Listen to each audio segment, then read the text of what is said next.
नमस्कार साथियों। आपका स्वागत है मेरे एक नए वीडियो में। जैसा आप जानते हैं, आइडिया ऑफ भारत जो पेपर है और उसका पांचवा यूनिट है इंडियन इकोनॉमिक ट्रेडिशन, जिसका टॉपिक है लैंड, फॉरेस्ट एंड एग्रीकल्चर। तो आज हम उसी पर बात करेंगे। लैंड, फॉरेस्ट और एग्रीकल्चर यानी भूमि, वन और कृषि, इसका क्या महत्व है। और भारतीय आर्थिक परंपरा का ये तीसरा वीडियो है। इसके पहले मैंने दो वीडियो आपके समक्ष प्रस्तुत किया, प्राचीन भारतीय आर्थिक परंपरा और आधुनिक। और इसके साथ उसी कड़ी में ये तीसरा है, जिसमें हम तीन कॉन्सेप्ट को, लैंड, फॉरेस्ट और एग्रीकल्चर, इसको हम समझने का प्रयास करेंगे। तो सबसे पहले साथियों, आप देख पा रहे हैं आपकी स्क्रीन पर, अ, जैसे ये एक श्लोक है। मैंने कुछ श्लोक लिए हैं। उनमें से कुछ आसान है, कुछ कठिन है, लेकिन इसको याद करना जरूरी नहीं है। बहुत जरूरी नहीं है, लेकिन हाँ, ये एक कह सकते हैं कि यदि आप अपने आंसर में श्लोकों को इंसर्ट करते हैं, डालते हैं, तो उसकी खूबसूरती बढ़ जाती है। तो खैर, आइए बात करते हैं। जैसे देख रहे हैं आपकी स्क्रीन पर, माता भूमि पुत्रो अहम पृथ्विया, यानी कि पृथ्वी मेरी माता है और मैं उसका पुत्र हूँ। यानी कि ये भाव हमारे जो एंशियंट टेक्स्ट हैं उनमें मिलता है। इसी प्रकार से वन यानी फॉरेस्ट को लेके, वृक्षा रक्षन्तु जीवांति, रक्षन्ति धारणी, वृक्षा रक्षन्ति, इस पर मैं बात करूंगा, इसकी मीनिंग पर बात करूंगा बाद में। और अभी, और तीसरा श्लोक जो देख रहे हैं, कृषिम बिना जीवंती जीवा, सर्वे प्राणस्यति, तस्मात् कृषि प्रत्यनेन कुर्वीत सुख संयुक्त। तो ये तीन श्लोक के माध्यम से हम ये समझ सकते हैं कि हमारे एंशियंट टेक्स्ट में एक प्रकार से लैंड, फॉरेस्ट और एग्रीकल्चर के बारे में बात की गई है। उसी में से जैसा ये आपके स्क्रीन पर आप फिर से पुनः देख पा रहे हैं, अ, ये एक और श्लोक है जो पृथ्वी को लेकर या भूमि को लेकर है। और इसी को मैं आगे बात करूं, इसकी मैंने हिंदी और अंग्रेजी दोनों में इसकी मीनिंग को दिया हुआ है। सत्यम बृहद तिरुमिग्रम दीक्षा तपो ब्रह्म यज्ञ पृथ्वी धारणयन्ति, सानतो सानो भूतस्य भवस्य पतन्यु लोकम पृथ्वी न कृणयतु। ये जो श्लोक है, इसका मीनिंग है कि हम माता पृथ्वी को प्रणाम करते हैं, नमस्कार करते हैं, और ये बताने का प्रयास करता है कि सत्य और जो ब्रह्मांडीय नियम है, जो यूनिवर्सल, जो कॉस्मिक डिवाइन लॉ है, जो स्पिरिचुअल पैसन है, ये सारी चीजें जो है प्रकट होती हैं।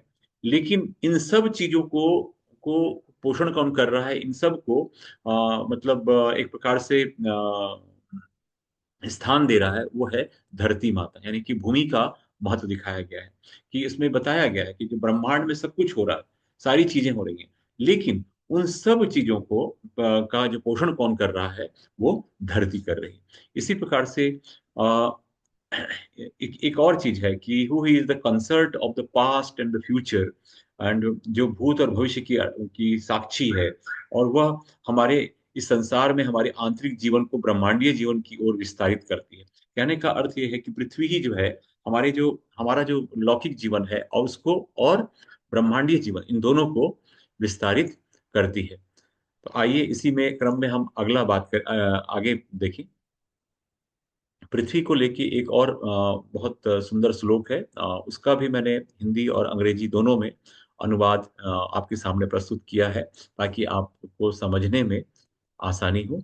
देखिए, विश्वम्भरा वसुधानी प्रतिष्ठा, हिरण्यवक्षा जगतो निवेशिनी, वैश्वानरम बिभ्रति, भूमिर अग्नि मिंद्र ऋषभा, द्रविड़नो दधातु।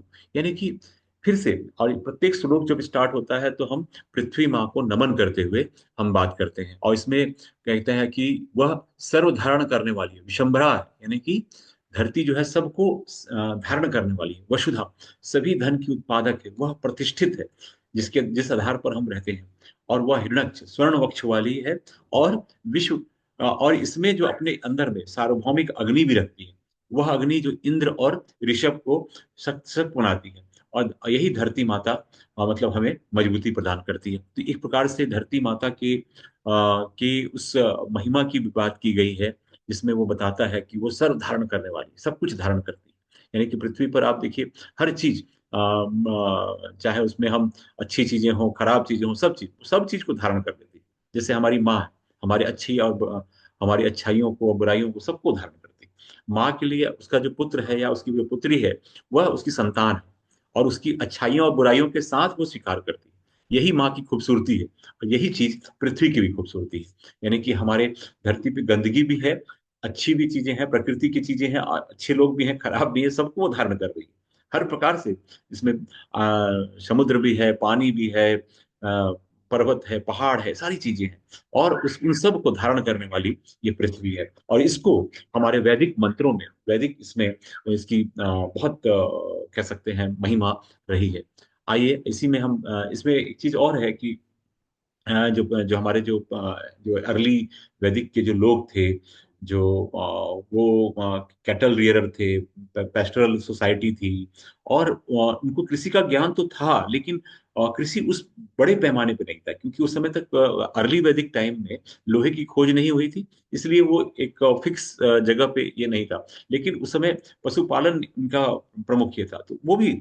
और उसके साथ ही और बाद में जैसे जैसे जब लोहे की खोज हुई 800 ईसा पूर्व के आसपास, तो फिर उन लोगों ने अपना स्थायी जीवन शुरू किया। और एक प्रकार से फिर जब लोहे की खोज हो गई, तो लोहे के हथियार बने, जंगलों की सफाई हुई, मैदानी इलाका दिखता है। और उसके बाद जो लोहे, पहले लकड़ी का हल होता था, अब उसके बाद लोहे का हल यूज किया गया। और इस तरीके से हम देखते हैं। और जैसे भूमि को, लैंड को वेदों में पृथ्वी, land in Vedas, land has been called as Prithvi and Bhumi. पृथ्वी और भूमि के रूप में हम उनकी श्लोकों में, आपने देखा दोनों श्लोकों में भूमि की भी बात की गई है और पृथ्वी की भी बात की गई है। अब इसमें जो पृथ्वी सूक्त के नाम से हम जानते हैं, जो कि अथर्ववेद के 12वें अध्याय में है। और 12वें अध्याय आपने जो मैंने जो श्लोक, दो श्लोक आपके सामने प्रस्तुत किए, वो अथर्ववेद से लिए गए। फिर जो वैदिक लोग थे, अपने विशाल और उपजाऊ भूमि के लिए प्रार्थना करते थे, और जहाँ पे नदियां बहती हो, अनाज पैदा हो, यानी कि उर्वर भूमि के लिए उनकी प्रार्थना थी। हालांकि ये सारी प्रार्थना जो है धरती को लेके, हम अपने स्वार्थ से, देखिए हम ईश्वर की आराधना ही करते हैं अपनी स्वार्थ पूर्ति के लिए, है ना। और उसमें ये था कि हमें विशाल भूमि जो मिली है, और उसमें वो उपजाऊ हो, हमारे लिए फर्टाइल लैंड हो, नदियां हो, बारिश प्रॉपर होती, ये सारी चीजें जो है, हम ईश्वर की जो आराधना कर रहे थे, जो प्रकृति की उपासना कर रहे थे, तो शायद हम उस तरीके से थे। और इसमें लैंड को मातृदेवी, भूमि को मातृदेवी के रूप में, और आज भी देखिए हमारी, देखिए अब कई लोग कहते हैं कि सनातन होता क्या है। तो सनातन का मतलब ये है कि वो जो कंटिन्यूटी वैदिक एज में हम देखते हैं, जो पृथ्वी को माँ कहा गया, आज भी 21st सेंचुरी में भी, 2025 में भी हम पृथ्वी को नमन करते हैं। आपको याद होगा कि सरस्वती शिशु मंदिर में आप जब सवेरे उठते हैं, तो आपको कहा जाता है कराग्रे वस्तु लक्ष्मी। और उसके बाद फिर हम उसका नमन करते हैं, पृथ्वी को जब हम पैर पर रखते हैं, तो पृथ्वी का नमन करते हैं। ये जो चीज है, ये जो संस्कार है, जो सरस्वती सिंधु शिशु मंदिर में आपने, यदि जो बच्चे पढ़े होंगे, वो ये इन्हें अच्छे से पता होगा। तो लेकिन ये जो संस्कार जो शिशु मंदिर में दिया गया, ये आज का नहीं है, ये वैदिक टाइम से है। यानी कि हम उन चीजों को आज भी मान रहे हैं। हमारे यहाँ आप देखिए, हमारी परंपरा इतनी जबरदस्त है। अब आज ये टॉपिक है, इसमें आप तीनों को देखेंगे, चाहे वृक्ष हो, चाहे भूमि हो, चाहे वायु हो, इन सबको हमने देवता के रूप में देखा, प्रकृति को देवता के रूप में देखा। और आज भी हम वृक्ष की पूजा करते हैं, धरती माँ की पूजा करते हैं। तो ये एक गोबर से लिपा जाता है बड़ा। आप दीपावली के समय में और कई त्योहारों में आपके घरों के सामने गोबर से लिपा जाता है, गोबर को शुभ माना गया, और उसके बाद फिर उसकी उपासना की जाती है। तो एक मातृ देवी का एक अपना विशिष्ट स्थान रहा है। और हड़प्पा में भी आपको ध्यान होगा कि जब हड़प्पन सिविलाइजेशन जब आप पढ़ते हैं, तो आप देखे होंगे कि वहां पे बहुत सारी मातृ देवी की मूर्ति मिली, यानी मातृ देवी के उपासना का लक्षण हुआ। यानी वैदिक काल के पहले भी मातृ उपासना का हमें प्रमाण मिलता है। और भूमि को शक्ति के विस्तार और साम्राज्य के विस्तार के लिए मतलब माना गया। और देखिए, और जो जब लैंड का इंपॉर्टेंस बढ़ा और लोहे की खोज के बाद जब कृषि बढ़ गया और सरप्लस प्रोडक्शन होने लगा, तब साम्राज्यों में अपने अधिक भूमि के लिए, ज्यादा लैंड के लिए, ये पूरी दुनिया में ये इसको लेके संघर्ष हम देखते हैं और उसका लालच भी हम देखते हैं, और आज भी है। खैर, हम प्राचीन भारत की बात करें तो उसमें तीन प्रकार की भूमि का उल्लेख हमें मिलता है। जैसे एक है द वेस्ट लैंड यानी कि बंजर भूमि, द फॉरेस्ट लैंड जो वन भूमि, और तीसरा है कल्टीवेटेड लैंड यानी खेती वाली भूमि। यानी वेस्ट लैंड का मतलब ये होता है, जिसको खिल या खिल भी कहा गया, और इसको इस प्रकार से जाना जाता है कि जो हालांकि आधुनिक दृष्टिकोण में इसको बंजर नहीं मानते हैं, लेकिन हाँ अनुपजाऊ जरूर मानते हैं।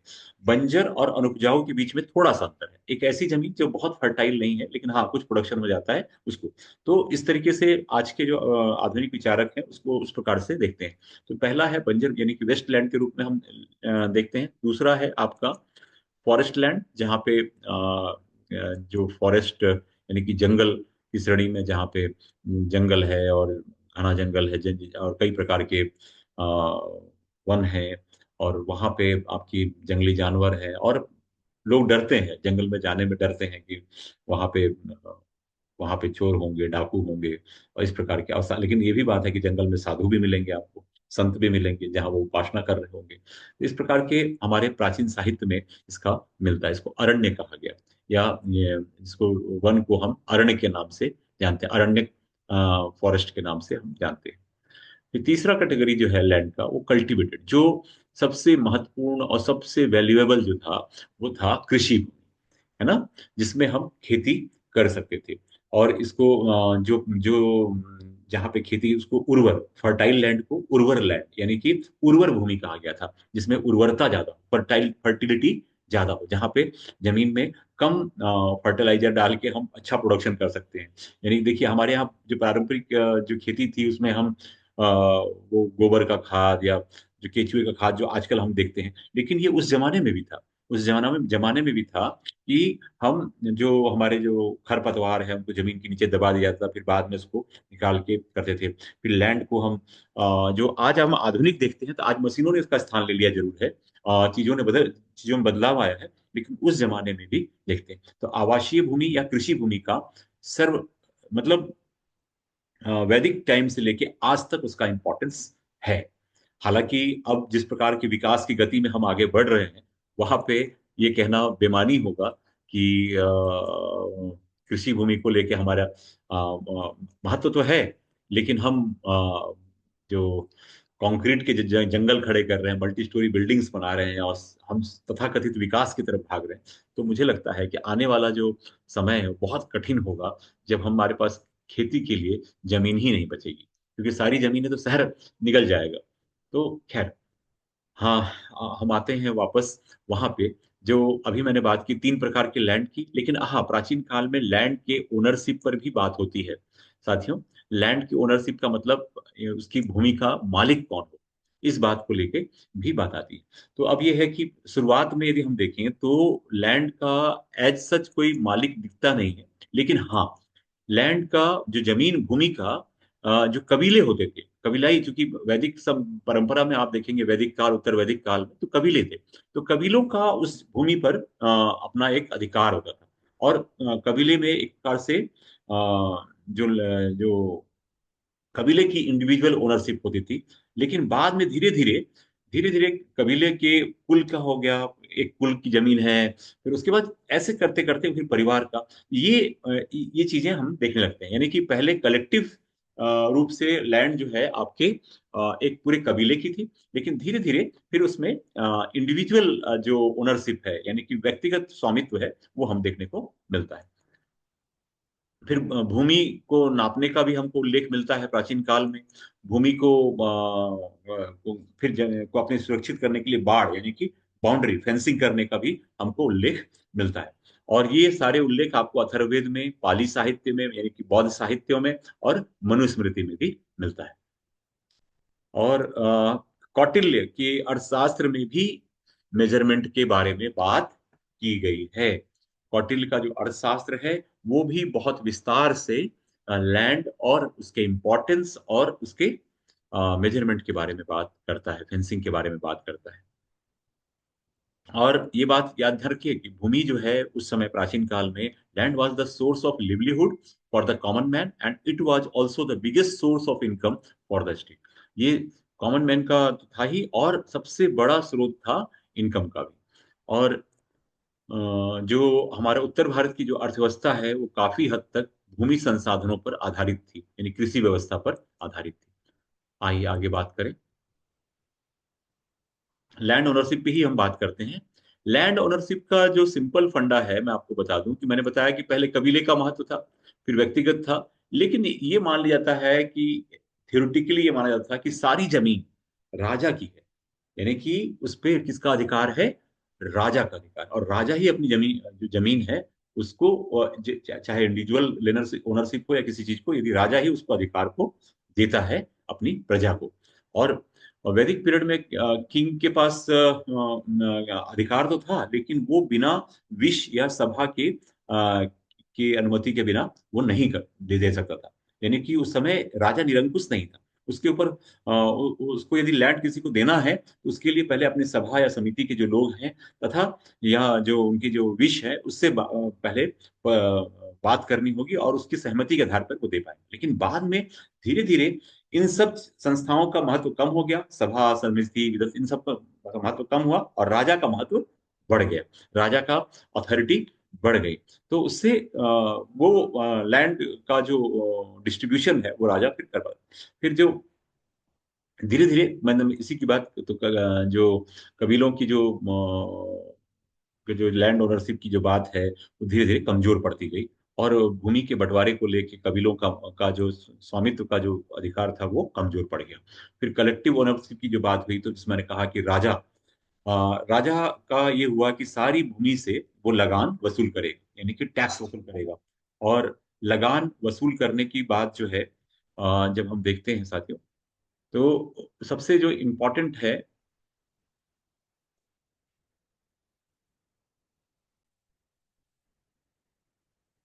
अ, राजा जो है जैसे जैसे उसका प्रभुत्व बढ़ता गया और कबीले कमजोर होते गए तो राजा का नियंत्रण बढ़ गया। और मैंने बताया कि राजा अपने राज्य के खर्चे के लिए सेना जो रख रहा था या अपने जो उसके जो कर्मचारी थे तो उन सब का खर्चा कैसे निकलेगा। तो राजा को राज्य चलाने के लिए, राजा को प्रजा की सुरक्षा के लिए फिर उसको लगान वसूल करना होता। तो लैंड, यानी कि जो लैंड से जो प्रोडक्शन जो है, जो कृषि से उत्पाद है उससे ही चीज होती है। इस प्रकार से धीरे धीरे जमीन का महत्व बढ़ता गया और राजा का अधिकार बढ़ता गया।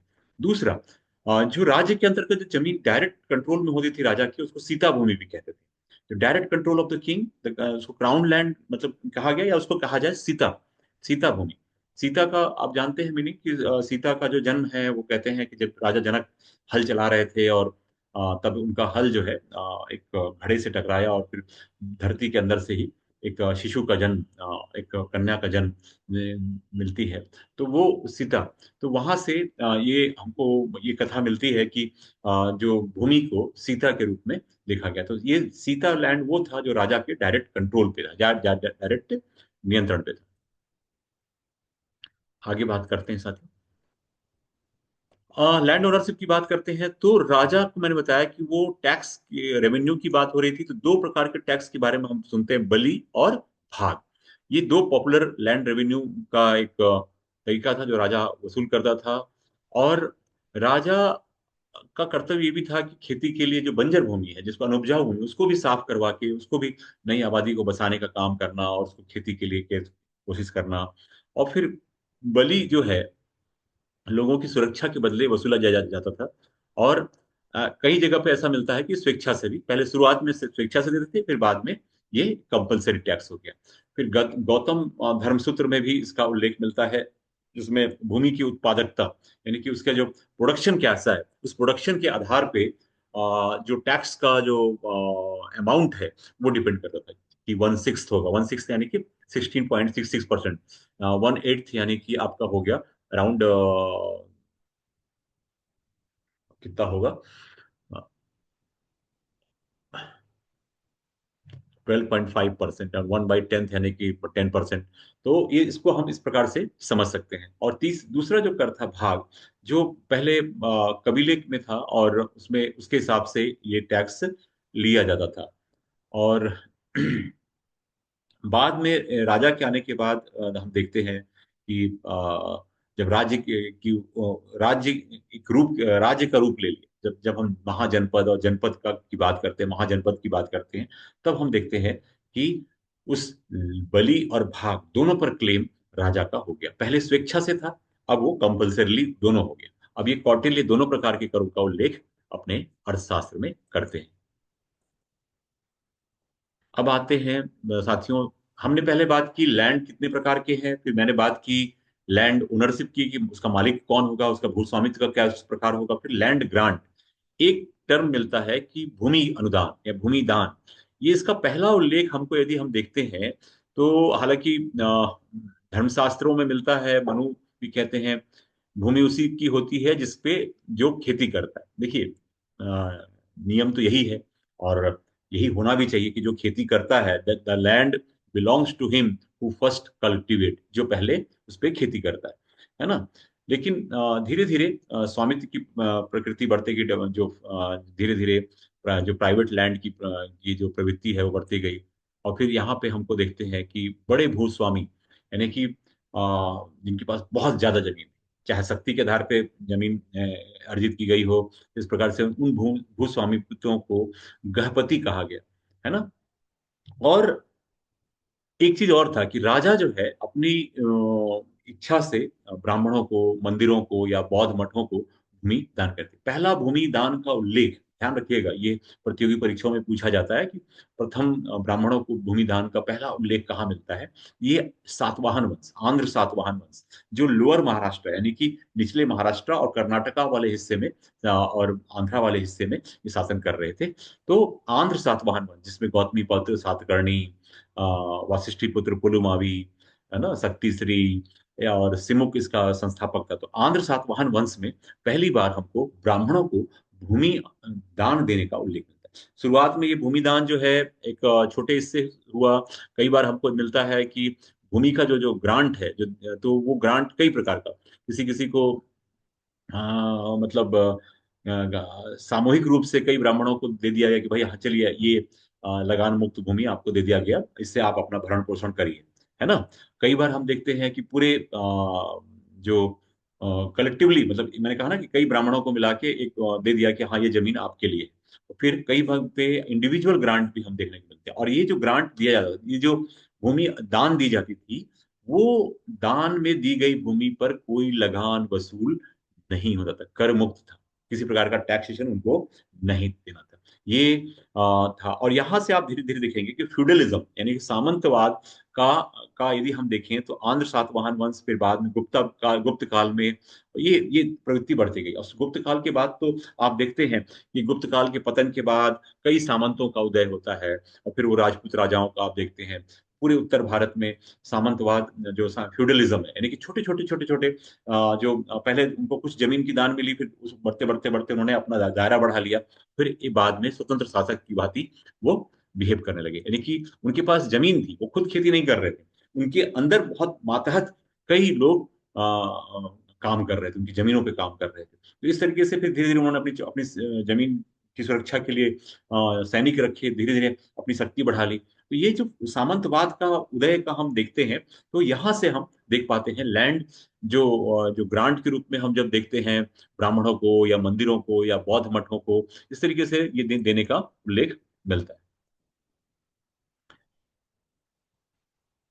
अच्छा, बाद में हमको ये भी देखने को मिलता है कि जिसपे लैंड को जो ग्रांट मिला जिनको, तो उसके ऊपर उसका अधिकार भी दे दिया गया, राजस्व का अधिकार भी दे दिया गया, उसको प्रशासनिक यानी कि एडमिनिस्ट्रेटिव और जुडिशियल जो फंक्शन है उसका भी अधिकार उनको दे दिया गया। इस तरीके से वो भूमि अब केवल भरण पोषण के लिए नहीं, उस क्षेत्र में, उस टेरिटरी में, मान लीजिए कि किसी ब्राह्मण से खुश होकर या किसी व्यक्ति से खुश होकर राजा बोलता है कि चलो तुमको हमने 50 गांव दे दिए।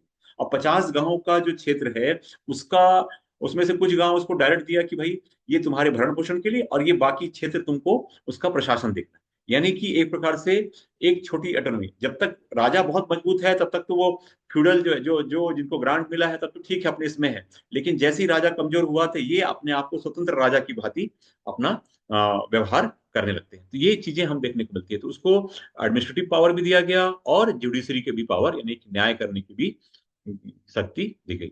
अब आते हैं साथियों, तो अभी तक जो आपसे मैंने बात की वो भूमि पर बात की, भूमि के प्रकार की बात की, भूमि के की स्वामित्व की बात हुई, और तीसरी जो बात की हमने वो था भूमि अनुदान।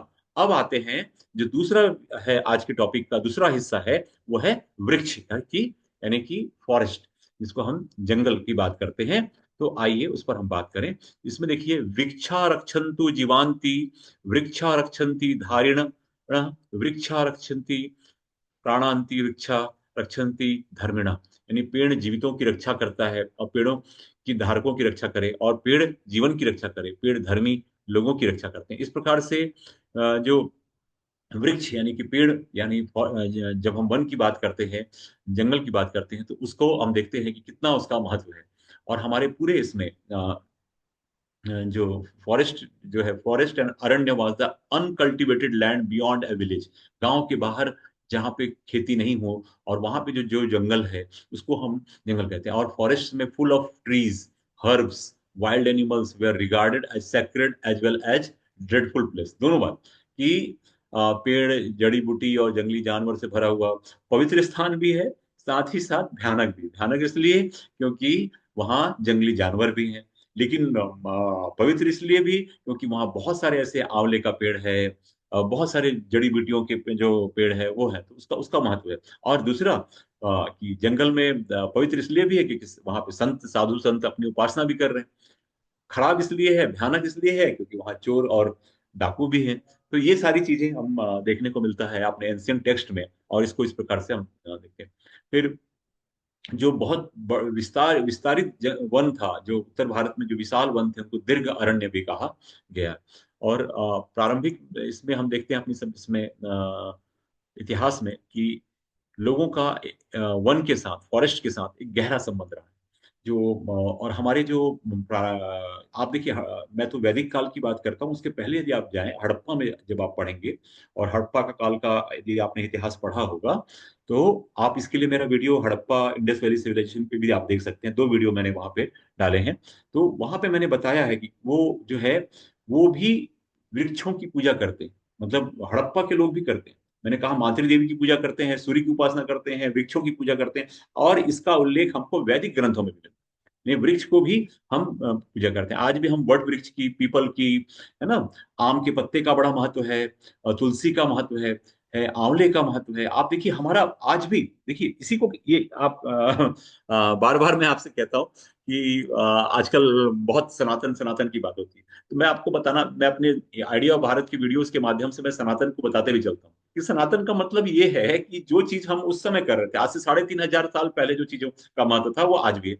आंवला नवमी के दिन हमारी जो महिलाएं हैं वहां जाके खाना बनाती हैं, पूजा करती हैं। वट वृक्ष में हमारी वट सावित्री की पूजा होती है, पीपल की उपासना होती है।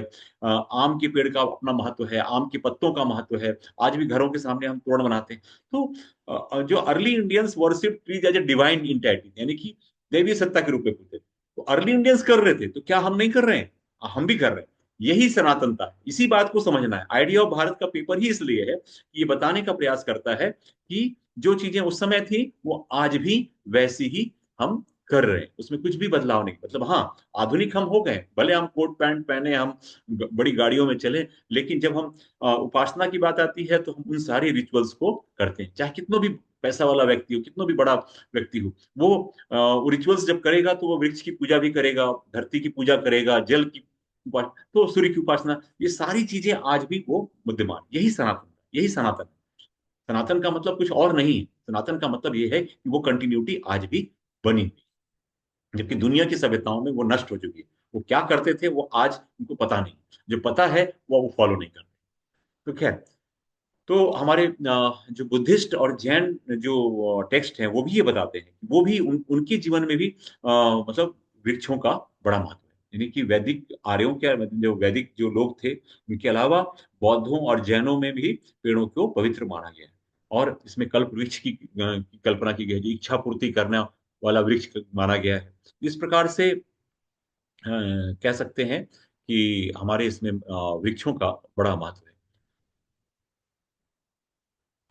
जैसा हमने ये बात मैंने भूमि के समय भी की थी कि जब शुरुआत में हम जो नियोलिथिक एज में नवपाषाण काल में हम हंटर गैदरर थे, यानी कि शिकारी के रूप में थे, हमें कृषि नहीं पता था, तो हम लोग जंगल के बहुत करीब थे नियोलिथिक एज में, और हम जंगलों में ही हम निवास कर रहे थे, गुफाओं में रह रहे थे। लेकिन धीरे धीरे धीरे जैसे जैसे हमारा हम डेवलप करते गए और टेक्नोलॉजी से हम रूबरू हुए, लोहे की खोज हुई, तो फिर हम जंगलों की सफाई की, फिर अपनी बस्तियां बनाना शुरू कर दिया हमने, वहां रहने लगे।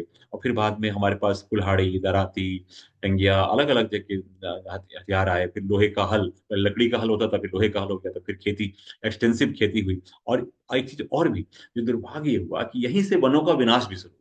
प्रकृति को पहली क्षति हम सब ही लोग ही ने हम लोगों ने किया। जब तक हम तथाकथित जब हम शिक्षा से नहीं थे, शिक्षित नहीं थे, हमारे अक्षर ज्ञान नहीं था, हमें ज्ञान नहीं था, तब तक तो हमने बड़ी सेवा की प्रकृति के साथ मिलकर, सहज उनके साथी बनकर। लेकिन जैसे जैसे हम डेवलप होते गए, जंगलों का विनाश करना शुरू किया, यानी प्रकृति को पहला हम लोग हमला हमने लोहे की खोज की बात, पहले टेक्नोलॉजी आई और प्रकृति के विनाश के लिए। लेकिन खैर, दोनों चीजें साथ चल रही हैं, विकास भी चल रहा है और उसके साथ भी जीवन भी चल रहा है। तो खैर, तो जंगलों को जलाने का भी हमको देख मिलता है। और आपको बहुत बता दूं कि आज भी बहुत सारे ट्राइब्स ऐसे हैं जो ट्राइब्स ऐसे हैं जो कह सकते हैं अपनी जंगलों की खेती जो है, वो जो है ये बहुत सारे ट्राइब्स जो है झूम खेती या झूम खेती कहलाता है, और शिफ्टेड कल्टीवेशन कहलाता है। और वहाँ पे जंगलों को आग लगा दिया जाता है, फिर वहाँ पे कुछ बीज छिड़क देते हैं, फिर वहाँ पे फसल हो जाती है। इस प्रकार का ये उल्लेख हमको महाभारत में भी मिलता है। अ, फिर वन, जब फॉरेस्ट है तो फॉरेस्ट की नीति भी है, फॉरेस्ट की पॉलिसी भी है।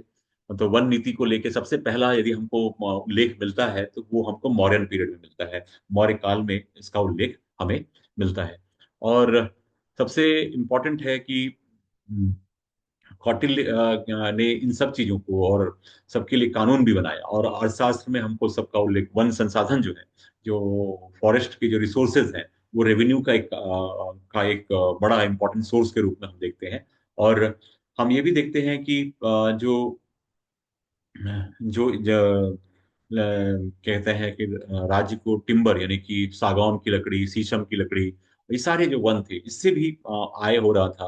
और कौटिल्य ने इसके लिए पूरा एक वेल डिफाइंड कानून बनाया, और उसके लिए पूरे एक सिस्टम बनाया। इसके अलावा हम फॉरेस्ट पॉलिसी की बात करें तो मौर्य काल में हम देखते हैं कि कौटिल्य ऐसे भी नियम बनाया कि जो वन के कानूनों को उल्लंघन करता है तो उसकी सजा की बात की गई। और निजी तौर पे कोई जंगल की कटाई नहीं कर सकता जब तक कि सरकार नहीं चाहे, मतलब राज्य नहीं चाहे तब तक नहीं कर सकता। तो इस तरीके के कुछ कानून हम देखने को मिलते हैं। तो एक प्रकार से जो मौर्यों ने जो वन को नीति बनाई, उन नीतियों को आगे भी सातवाहनों, वाकाटक, गुप्त काल और आगे हम देखते हैं। और राज्य ने अपने जमीन को, मैंने बताया ना कि तीन हिस्सों में बांटा, उसी प्रकार से उनका भी कुछ जमीन ऐसी थी जहां से हम लकड़ी, जो खाना बनाने के लिए जलाऊ लकड़ी जिसको कहते हैं, जो चूल्हे पे खाना बनता था, तो वो तो खैर परमिशिबल था। लेकिन बड़े पैमाने पे पेड़ों की कटाई का परमिशन नहीं था। और इसके लिए जितना राज्य था, राज्य के अपने कानून थे, यदि आप गलत तरीके से कर रहे हैं तो उसके लिए पनिशमेंट भी है। फिर आगे देखते हैं। अब आते हैं, हमने दो चीजों पे बात कर ली, भूमि और वन। अब तीसरी बात करेंगे, वो है कृषि। तो कृषि बिना न जीवंती जीवा, सर्वे प्रणश्यति तस्मात् कृषि पत्तेन पूर्वितम सुखम संयुक्त। कृषि के बिना जीवित प्राणी नष्ट हो जाते हैं, इसलिए कृषि को मेहनत से करना चाहिए जिससे सुख समृद्धि मिले। और यह श्लोक सभी जीवित प्राणियों के जीवन और भलाई के लिए और कृषि के महत्व पर जोर देता है। यानी कि कृषि के बिना जीवन नहीं है। और के लिए इसलिए जब कृषि के बिना जीवन नहीं है तो सबको कृषि मेहनत से करना चाहिए, ताकि सबको सुख समृद्धि मिले। और ये दिखाता है कि कृषि किस प्रकार से, और ये आप सोचिए हम कितनों आगे बढ़ जाएं, यदि एग्रीकल्चर नहीं होगा तो लोगों का पेट कैसे भरेगा। और ये पेट ही तो है, जीवन का सबसे बड़ा दर्शन ये पेट ही तो है, जो 3 टाइम खाना मांगता है, चाहे साधु हो, संत हो, चाहे गृहस्थ हो, चोर हो, डाकू हो, कोई हो, उसको ये चीज तो चाहिए, खाना तो चाहिए। तो खाना आएगा कहाँ से? हवा में तो आएगा नहीं। उसके लिए भूमि चाहिए, और खेती करने वाला किसान चाहिए। और खेती, यदि मान लीजिए आप किसान को रिप्लेस कर देंगे मशीनों से, मशीनों से भी कर लेंगे, तो भैया खेती तो करनी पड़ेगी ना, एग्रीकल्चर करने के लिए कुछ मशीनों को चलाने के लिए लोग भी तो चाहिए। तो खेती का महत्व उस जमाने से है। और हमारे यहाँ खेती का उल्लेख 8,000 से 6,000 ईसा पूर्व के कई इसमें अलग अलग मिलता है। और हमने देखा कि पहले हमने पशुओं को अपना मित्र बनाया, पालतू बनाया, और उसके बाद धीरे धीरे कहीं पे शिफ्टेड, जो कल्टीवेशन जिसको हम लोग कहते हैं झूम खेती, इसका देखने को मिलता है। फिर हमको धीरे धीरे हम एक एक स्टेप बढ़ते गए। पहले शिकार संग्रहण, फिर पालतू जानवरों के साथ ये हुआ, फिर झूम खेती, फिर वाणिज्यिक उत्पादन, धीरे धीरे। और सबसे पहले हमको मेहरगढ़ बलूचिस्तान से गेहूं और जौ के उगाने का उल्लेख मिलता है हमारे यहाँ पे। फिर उसके बाद हमको जो चैल्कोलिथिक एज यानी कि ताम्रपाषाण काल में गेहूं और चावल आदि दालों के उगाने का मिलता है। फिर इंडस वैली में भी हमको कृषि का देखते हैं कि इंडस वैली सिविलाइजेशन में भी एग्रीकल्चर बहुत अपने अच्छे टॉप मोस्ट इस पोजीशन में थी। तो एग्रीकल्चर का बड़ा महत्व हम देख पाते हैं। तो इस तरीके से देखेंगे कि एग्रीकल्चर का अपना एक महत्व रहा है। और हमको ये भी देखने को मिलता है कि खेत को जोतने के लिए बैलों, अब देखिए खेत को जोतने के लिए 2 बैल लगाए जाते थे, उसको लकड़ी का एक हल होता था, और लकड़ी का इस्तेमाल हम देखते हैं बहुत लंबे समय तक, जब तक कि लोहे की खोज नहीं हुई। आगे बात करें साथियों, तो सबसे पहले लोथल में भी हम चावल की खेती का साक्ष्य मिलता है, हड़प्पा काल में देखने को मिलता है। मोहनजोदारो और कालीबंगा में हमको अनाज के गोदाम देखने को मिलते हैं। वैदिक काल में भी हमको कृषि के बारे में जानकारी मिलती है। और वैदिक काल में सतपथ ब्राह्मण अथर्ववेद में जुताई यानी प्लाविंग, सोविंग यानी कि बोनाई, और रिपिंग यानी कटाई, और हार्वेस्टिंग उसको अलग करने के कई तरीके, कटाई और उसको जो जिसमें से अनाज हम निकालते हैं। तो आजकल तो हार्वेस्टर आ गए हैं, लेकिन उस समय सब मनुष्य अपने जो कह सकते हैं अपनी जो देसी तकनीक के माध्यम से करता था। तो इस तरीके से अथर्ववेद और सतपथ ब्राह्मण में हमें खेती की का बहुत डिटेल में मिलता है। और फिर मिलता है कि जंगलों को पहले काट के जला करने की भूमि खेती तैयार की जाती थी, और ऐसा हमको झूम खेती के रूप में हम देखते हैं। मैं कई बार बताया आपको झूम खेती क्या होता है। झूम खेती का मतलब यह है कि आज यहाँ पे जंगल है, तो वहां पे हमने आग लगा दिया, और वहां पे फिर उसके बाद फिर जब बारिश हुई तो हमने कुछ छीट दिया, तो वहां पे कुछ हो गया। ये फिर उसके बाद फिर अगली बार यहाँ पे नहीं करेंगे, उस जमीन को हम चेंज कर देंगे, कहीं दूसरी जगह जाएंगे, दूसरी जगह पे ऐसा करेंगे, यानी कि वो इस बार जो खेती हुई वो अगली बार दूसरी जगह पे, यहाँ नहीं। तो ये जो है शिफ्टेड, मतलब शिफ्ट कर देना, इसलिए इसको और हिंदी में कहते हैं झूम खेती, और अंग्रेजी में कहते हैं शिफ्टेड कल्टीवेशन। ये चीज है। और इसके अलावा कृषि सूक्त में अथर्ववेद में जब हमको मिलता है विश्वामित्र और जो सीता को डेडिकेटेड यानी कि भूमि को कृषि को अर्पित ये दिखता है, कृषि सूक्त के बारे में भी हमको उल्लेख मिलता है। कृषि को लेके साथियों जो बात है, हमको अथर्ववेद में 2, 6, 8 और 24 हल तक का बैलों के द्वारा हल खींचने का मिलता है। लोहे के हल से खेती करने के भी कई संकेत मिलते हैं। हल को वृक, सिरा या लंगल, इसमें हिंदी में थोड़ा गलत लिखा है, लंगला लिखा है, वो लांगल है, जैसे नाम से मिलते हैं।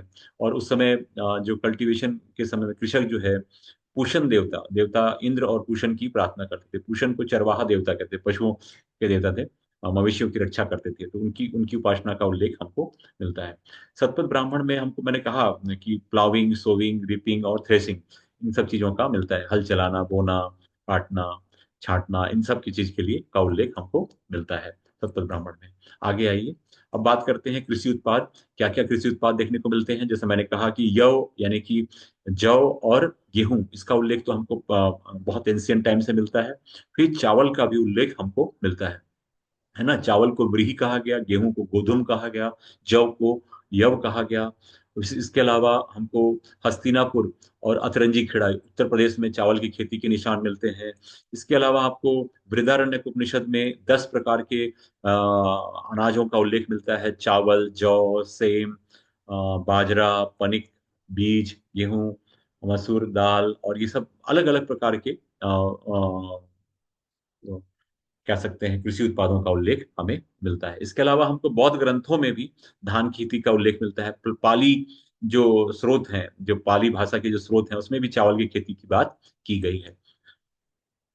फिर एग्रीकल्चर प्रोडक्ट की और आगे बात करें तो इसके अलावा भारत में हमको बहुत सारे चीजों का उल्लेख वैदिक ग्रंथों में कपास के काम मिलते हैं, जिससे कि हम सूती कपड़ा बनाते हैं। नील की खेती जो हम रंग उद्योग में उपयोग होता है। गन्ना, अ, और भांग, ककड़ी, आम, खट्टे फल, खजूर, बेर, कुआला, करकंद, ऐसे बहुत सारे चीजों के बारे में मिलता है। मसालों के बारे में लाल लाल मिर्च, लंबी मिर्च, जो बड़ी बड़ी मिर्ची होती हैं तो वो, फिर काली मिर्च जिसको हम यवन प्रिया भी कहा गया गया ग्रीक्स में, और अदरक, है ना, जिंजर, और कह सकते हैं क्यूमिन सीड यानी जीरा, ये सारे मसालों का भी हमको उल्लेख मिलता है। इसके अलावा कपास, आबनूस, काली मिर्च मैंने बताया ही आपको, और एक पीले रंग का पदार्थ है लिसियन, वो भी मिलता है। चीनी, बेडेलियम एक प्रकार का गोंद होता है, नारियल, नील, ये सारी चीजें हमको देखने को मिलती हैं। और कॉटन के बारे में तो मैंने बताया कि हम लोग हमारा मूल उत्पाद है, ये हमको सिंधु घाटी सभ्यता में भी देखने को मिलता है। मेगास्थनीज भी लिखता है कि देश में ऐसे पेड़ हैं जहां पर ऊन उगते हैं, यानी कि वो कॉटन के बारे में बात कर रहा है ना।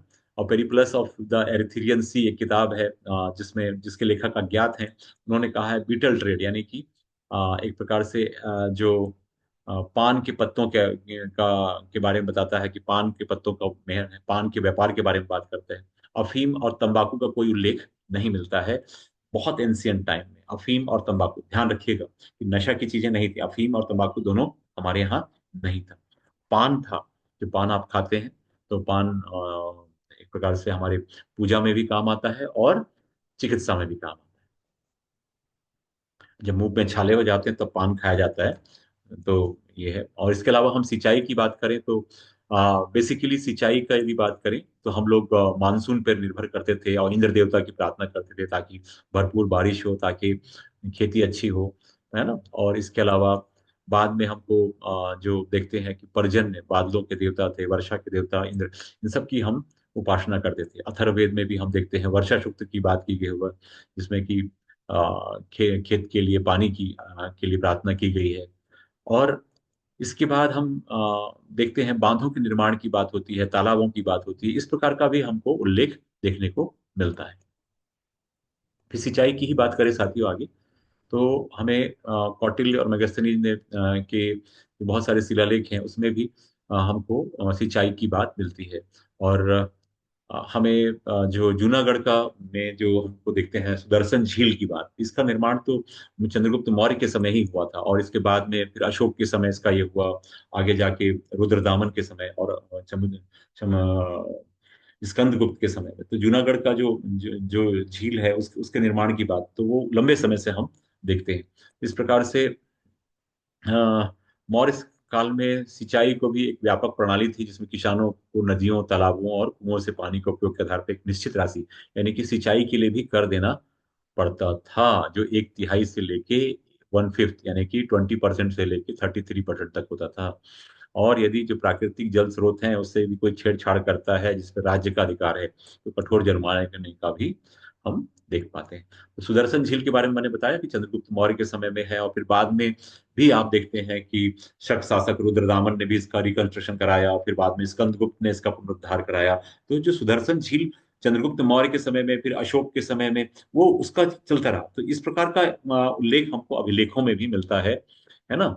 और आगे अब बात करें तो कौटिल्य ने भी निजी प्रबंधन को दिया है कि भाई आप निजी तौर पे आप अपना बांध बनवा सकते हैं, या कुआं है, नहरें निकाल सकते हैं, तो ये सब चीजों के लिए परमिशन दिया है। फिर हमको जो कलिंग की खारवेल, जो नंद वंश का कलिंग में भी नहर नहर बनाने का उल्लेख मिलता है। खारवेल के हाथी गुम्फा अभिलेख में भी हमको इसका उल्लेख मिलता है। खारवेल ने उस नहर का विस्तार से कहा है कि तालाब बनाने की बात की गई है। इसके अलावा चोल राजा करिकाल के समय में हमको तंजावुर में सिंचाई के लिए बांध बनाने का मिलता है। ऐसे प्राचीन भारत में हमको कई उल्लेख मिलते हैं साथियों, जिसको हम देख पाते हैं। तो इस तरीके से आप देखेंगे कि ये पूरा जो जो मैंने बात की आज, आज का जो टॉपिक रहा उसका जो मुख्य उद्देश्य ये था तो उसमें मैंने आपको वन के बारे में, आपको लैंड यानी भूमि के बारे में और कृषि के बारे में, कृषि के साथ सिंचाई के बारे में बात की। तो उम्मीद है ये आपको पसंद आया होगा। और चूंकि ये टॉपिक से प्रश्न पूछा जा सकता है, प्रश्न इस प्रकार से बन सकता है कि किस प्रकार की भूमि का महत्व है, और प्राचीन भारत में भूमि का क्या महत्व था, या भूमि, वन और कृषि का क्या महत्व रहा है। तो इस पर आपको तीनों प्रकार से प्रश्न पूछ सकता है, यानी कि ये जो वीडियो है तीन चीजों के बारे में अलग अलग हो सकता है, वन के बारे में, भूमि के बारे में, कृषि के बारे में। या तो यदि भूमि के बारे में पूछा तो आपको भूमि को डिटेल करना है, कृषि के बारे में पूछा तो कृषि के बारे में बात करना है। और एक आध दो श्लोक यदि आप याद कर पाते हैं तो बहुत अच्छी बात है, नहीं कर पाते हैं तो कोई बात नहीं है। हाँ, बस एक होता है कि एक एड ऑन चीज आप दे देते हैं। तो मुझे उम्मीद है कि ये वीडियो आपको पसंद आया होगा। तो भविष्य में मैं बहुत जल्द एक और वीडियो लेकर आऊंगा। तो तब तक के लिए आप सबको शुभकामनाएं। धन्यवाद। तो keep watching my videos, please share it, please comment it, and critically comment it. Thank you so much.